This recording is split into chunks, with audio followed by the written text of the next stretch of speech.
Self So love. yeah, there's a lot of steps that starts with the word self, but really it is a focus on yourself, right? So self-awareness is the first step, and I do a lot of sensory profiling, communication profile, conflict resolution in that step. But it's not linear, so we don't really go from step 1 to 5. We can go back and forth. Interesting.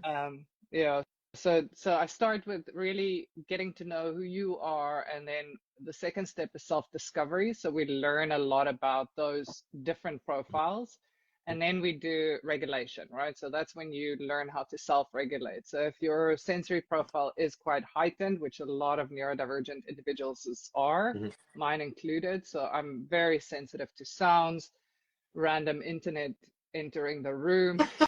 I'm joking. Walking in because the door's Yeah, open. exactly. Hello, I'm here. I am the internet. It's just behind physics. Um, Anyways, internet's always loud. And then, like after that, it really is self-love and acceptance. And then the fifth step, which again is not linear, but is self-advocacy. So where you can stand up for yourself and say, look, I need a quiet environment. If you are going to even do something nice, like offer me a cup of coffee, my partner knows this. He needs to kind of check that I'm not in sessions. He knows my schedule. He needs to kind of like make sure that it's okay to ask me if I want a cup of coffee, or if he can ask me to Yeah. to if I want something. So it's like I'm very specific, and I'm okay with it because I've got that self-love and acceptance. So I can be my own advocate.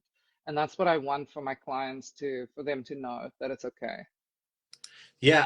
I think, what's funny is that human beings are complex people in general, right? So we have complex needs.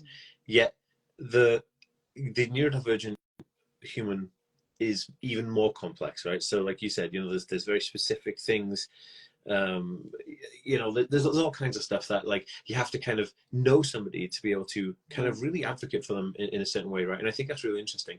And a lot of people, and I know from experience, um, if one of the like the people they live with aren't neurodivergent, right, and they don't really understand them, don't really get them, you Mhm. can get this like massive like Tricky. patching of negative. Yeah. So it is really interesting, and you have to really know a person on the spectrum. Like you have to really get to know them and want to know them as well.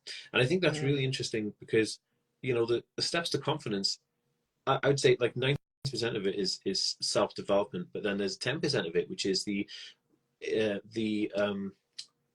feedback you get from the environment you're in, right?